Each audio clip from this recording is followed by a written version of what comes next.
Welcome to Stories from Site, the podcast for renovation enthusiasts. I'm Amy Donalik, and together with my co-host Jane Middlehurst, we chat with home renovators about the rollercoaster that is renovation. In this episode, we chat with Katharine about her ambitious renovation of a derelict 1930s house in Salisbury. From budgeting struggles to unexpected setbacks, she shares the highs and lows of turning a neglected property into a family home. Katharine dives into tax incentives, builder relationships, and the emotional toll of renovations, all while making creative choices that reflect her family's lifestyle. So, welcome to Stories from Site, Katharine. Great to have you with us. I wondered if you could start by telling us what your renovation was. So we moved to Salisbury for my work and for the children's school. We couldn't afford to buy what we wanted to. And then this derelict house came up. It's a 1930s house and it had been derelict for 4 years. And I think not updated since the 50s. So it was a massive project and I was excited and really terrified at the same time. But it was within our budget. Plus we then had budget for a renovation. And had you renovated before? Was this your first one? This was our first one. So we'd had a 1930s terrace house before. We'd put in a new kitchen and got our fingers burnt with that. So I suppose that was a good learning curve. And just done it ourselves a bit, but nothing major. So this was a big step for us. Was everyone involved kind of equally excited? What was the general feeling in the camp? Well, I think our families were like, "You're doing what?" Because we are not risk takers. We're both firstborn, so our families were really shocked. I was a bit shocked when my husband actually said yes to it because I thought I'd have to persuade him. But he was excited and terrified. But ultimately, the bulk of the work fell to me because I'm part-time and he's the money earner. And so his job is full on and he's often away during the week. Okay, so what exactly did you do? I think what didn't we do, really? So it was a typical 1930s detached house, pebbled ash. The windows at the front had been changed to double glazing and plastic, but nothing else had been done. So we had rotten wooden windows. And then one evening, I was going down a rabbit warren online when I probably should have been going to sleep. And I discovered that because it had been empty for more than 2 years, there's a tax break.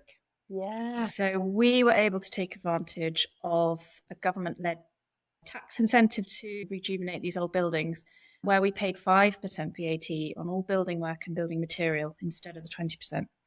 It was an unbelievably big savings. So we were kind of pushed to do more than we had thought we would in the first place. We thought we'd do it in stages. So we thought we'd extend and then the children would share a bedroom and that would be fine. But when we realised this tax break was there, it actually meant that we decided to go up into the attic at the same time. So we came out at the back, we went out to the side, and we went up into the attic. And I guess you were living off-site during the works, or did you try to do it? Okay, so I great. think the biggest stress, so we couldn't have lived here. No. I mean, for the purposes of the mortgage, there was a working bathroom, but it really wasn't livable. There was a nice avocado suite, which, some people love. And there was no central heating. The electrics were so lethal that our poor electrician got a shock from them when he was setting it all off. They were still lead lined. There was still a lead pipe with the water to the house. So really wasn't livable in. And actually it turned out that they took the entire top ceiling off to change the attic because the joists went the wrong way. So we'd go up the stairs and you'd see the sky. It was really weird. So there's no way we could have lived here. So we rented a tiny annex from a friend's parents who happened to live in Salisbury. But the major stress came when they sold that property after about 30 years. It was supposed to coincide with our building work finishing in August, but it didn't because our building work overran, which I think was probably predictable, really. But our builder, who was amazing throughout, was an optimist. So he kept saying, no, you'll definitely be able to move in. It'll be fine. And so we'd made plans for the summer to accommodate this sale of the annex. But come September, we had nowhere to live for the children to go to school, for me to go to work, and it was really stressful. What did you do? Well, some very kind friends helped us out because they let us use their house, which they weren't using. So if we hadn't been able to do that, I'm not sure what we'd have done because renting on the open market was beyond our budget and we'd have had to not have a kitchen or something. So yeah, that was a very stressful moment. So going back a little bit, you've decided to take on this large renovation. You haven't done it before. What kind of process did you go through? Can you explain a little bit about that? I obviously signed up to your course. Oh, good. Oh, good. To think, tell me what to do. We met about 8 different architects.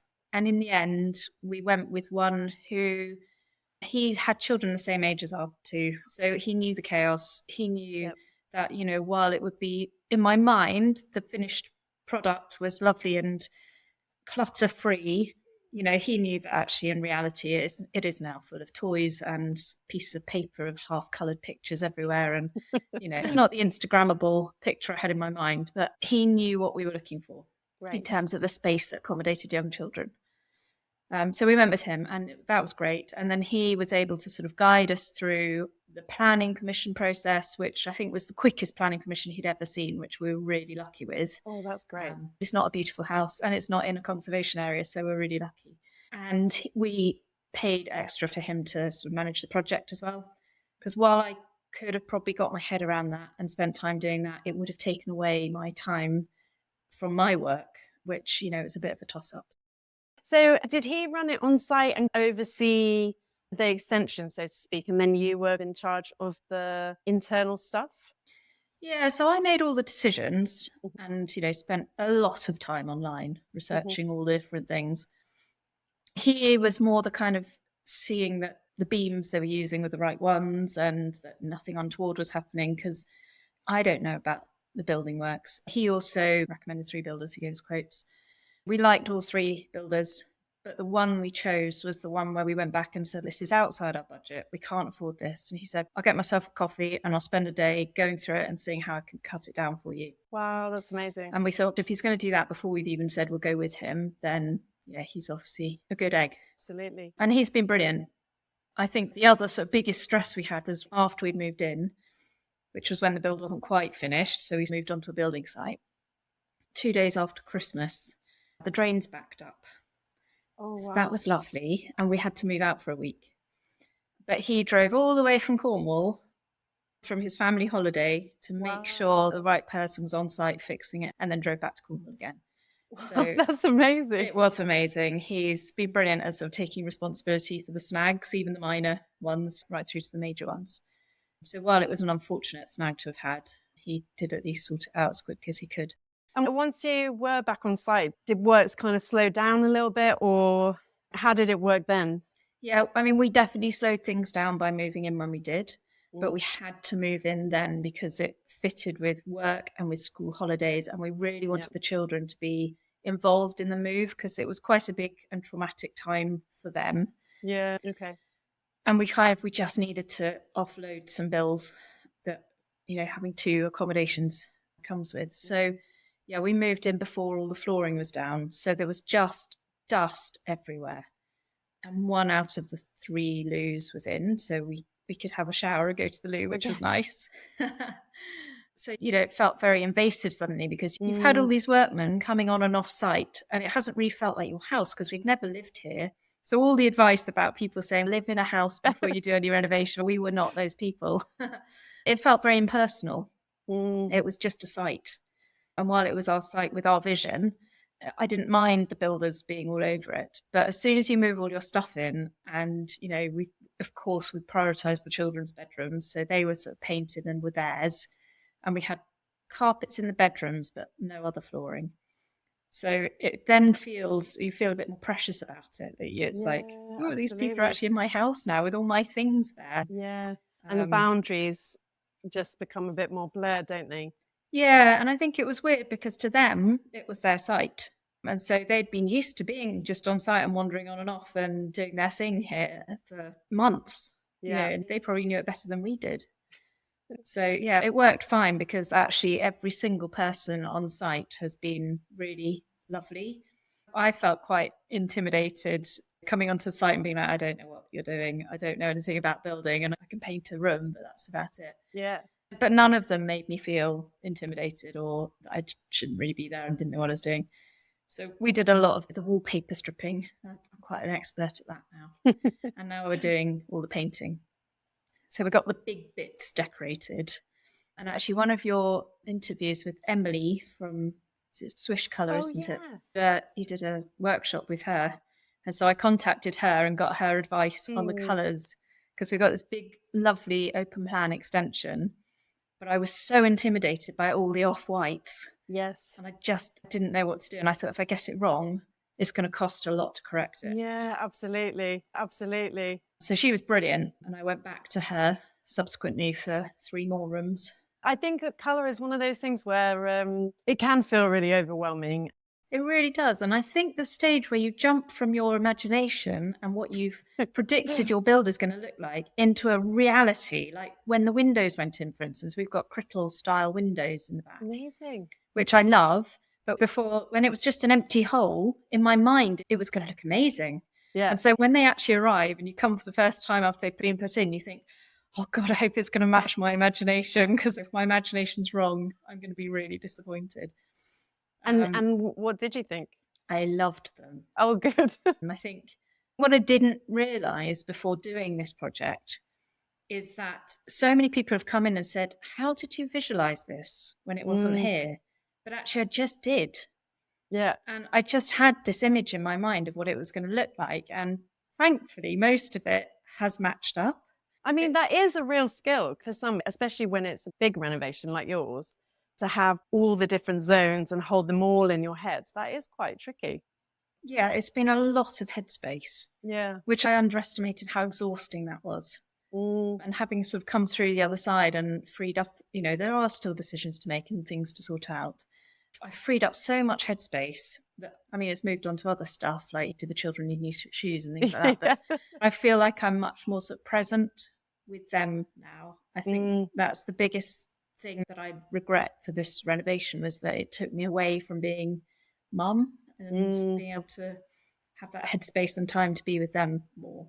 So it's quite nice coming out the other side, and we've got a lovely open plan space where we can all just hang out. Yeah. And that's exactly what I wanted. So I could be cooking supper and I can see what they're watching on TV, or they can be doing their homework, when that happens, sitting at the kitchen island while I'm prepping supper. And we're all just not necessarily interacting with each other all the time, but in the same space and happily pottering along together.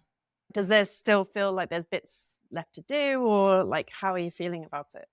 There's lots left to do in terms of the cosmetics.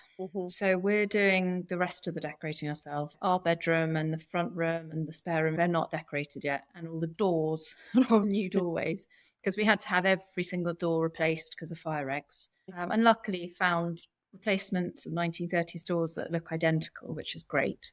But they're not painted. So that needs all, they're primed.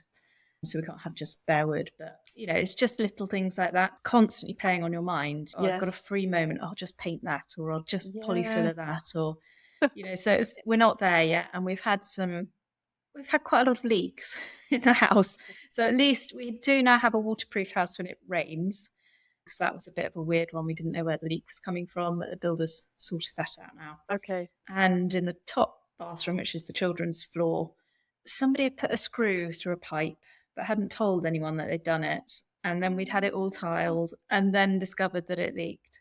Oh. So they've just been back this week. Before Christmas, I said, I can't cope with you doing anything with that at the moment, because it's all just finished and nice, and I just need it to look nice for a minute. So we could use the overhead shower, but not the handheld shower. So it was still functional.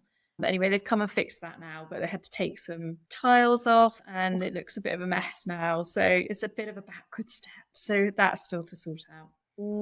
And we've just had the drive done. So it now no longer looks like a building site at the front, which is really nice. And that's made a big psychological difference. But the back garden is still very much a building site. Well, it's difficult, isn't it? Because it's usually the thing that gets cut from budgets, because it's a nice to have, not a must have. But it is tricky because you want to enjoy that connection that you've just made with the garden, look out onto something nice, but it will come. Yeah, it's been so lovely. I think because when we were renovating, it's just so all encompassing. We didn't see our friends as much as we had done. We would just head down, keeping going, just about keeping our heads above the water, really, just mix the analogies. But it's now so lovely that we have this finished space and we have the entertaining space that we always imagined we'd have. Yeah. And suddenly we're seeing everyone again. But my son did say last Monday, can you not invite people over on both weekend days, please? It's too exhausting.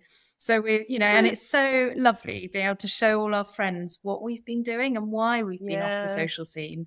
And everyone comes in and says, wow, I could understand why we haven't seen you. And they've been amazingly supportive. And it's a bit like the lockdowns, isn't it? You suddenly realize who your really close friends are, who you miss, and who's going to support you through really quite tricky times.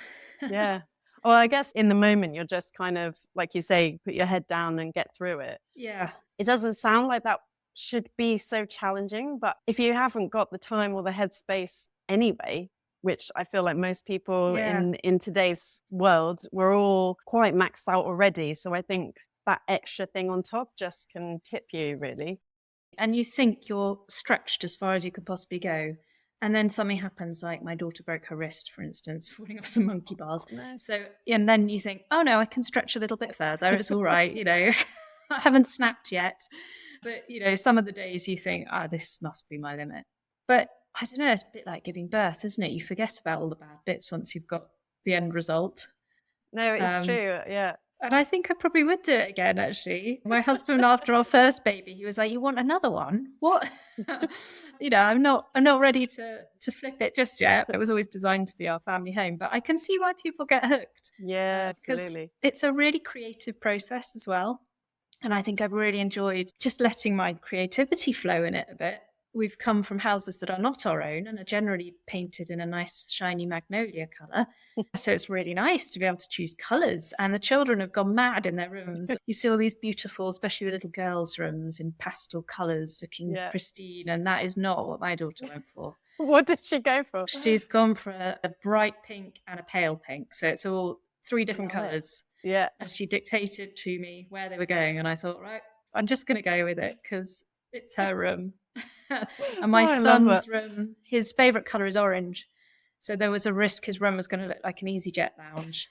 So we sort of, dropped the seed that actually a dark blue might look quite good. And we went with that. And he's got orange and blue stripes along one wall and a blue and blue sort of bottom half and an orange stripe around the top, which we've unwittingly made it now look like an RNLI executive lounge.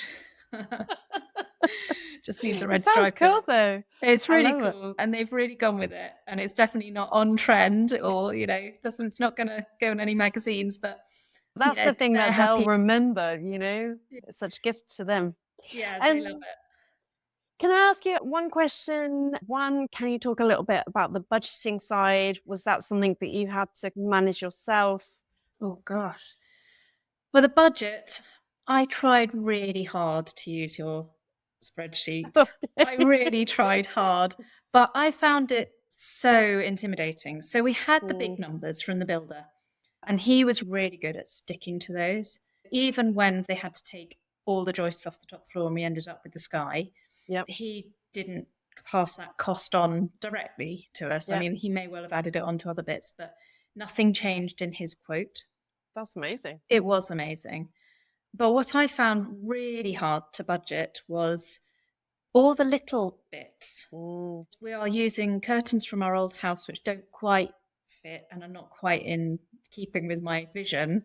But because I just hadn't got my head around the budget for window dressings, we did have to borrow extra money onto the mortgage. We sort of knew at the beginning we were going to have to do that because we decided to do it all in one rather than staggering it. And we spoke to the bank before we started the project and said, look, how plausible is it that we can borrow X amount more? And they were really happy for us to borrow that. And they said, not a problem, which is weird because we thought we'd maxed out the mortgage, but they were happy with that. They made it sound very easy to borrow more money.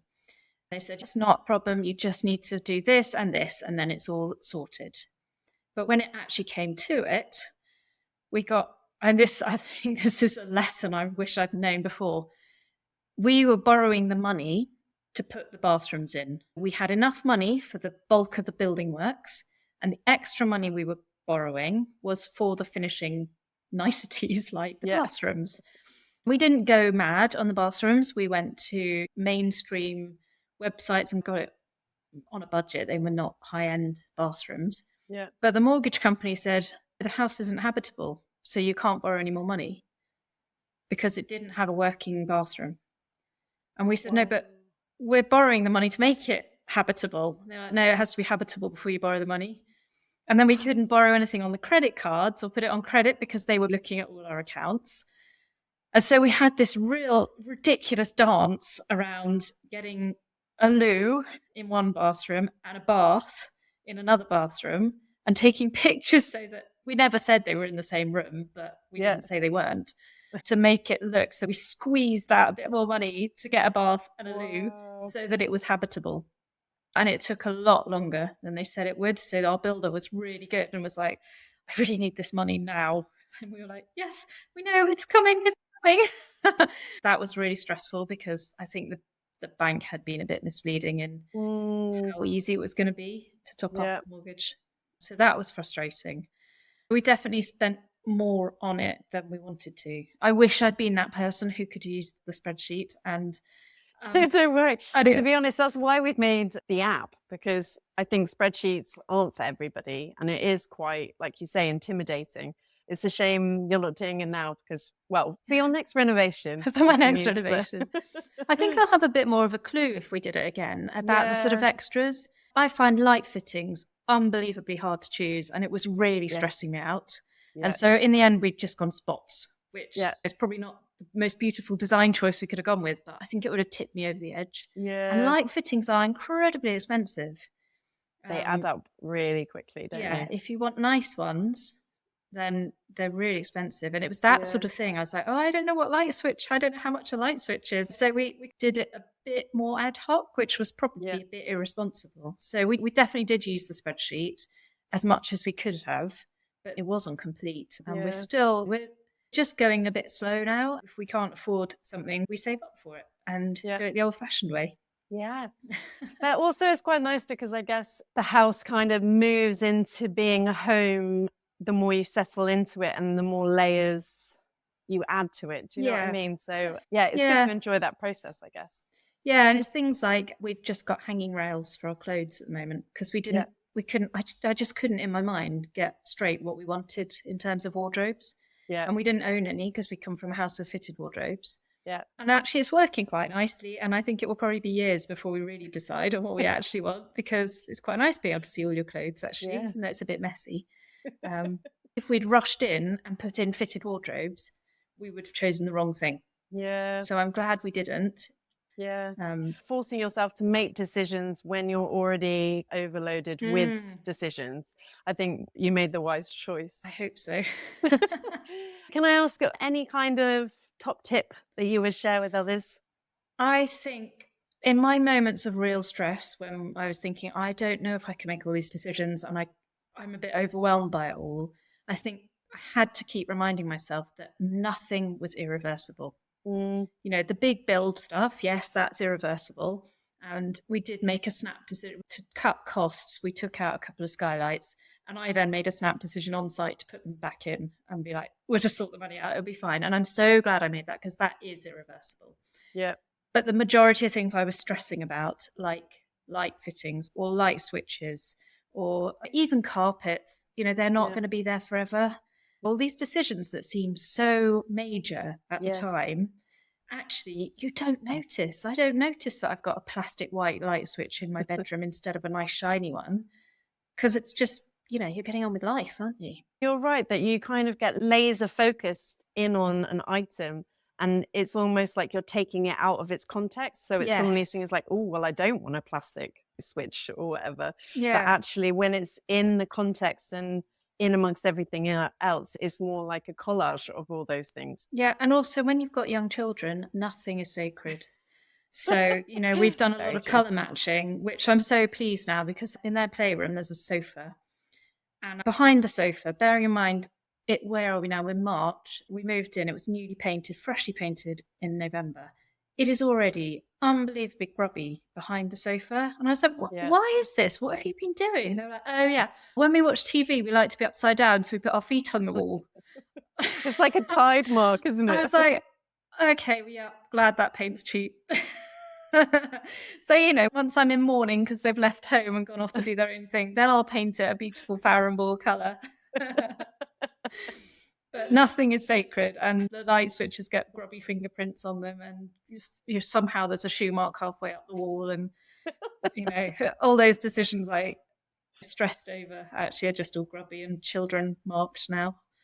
Well, I think you raised an interesting point, which is you have created a home that feels Yes. really good to live in, not a museum or a gallery.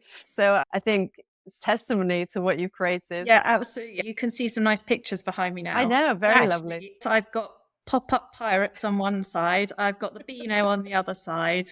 Well, you know, it's just stuff everywhere. And actually, you know, we have got chips on the kitchen island already. And I just had to be like, well, it's lived in and the children Yeah. are happy. And, you know, it's not perfect. And it's certainly not going on Instagram anytime soon. But yeah, it's home, and that's what we were making. Oh, well, thank you so much for your time. Well, no, thank you.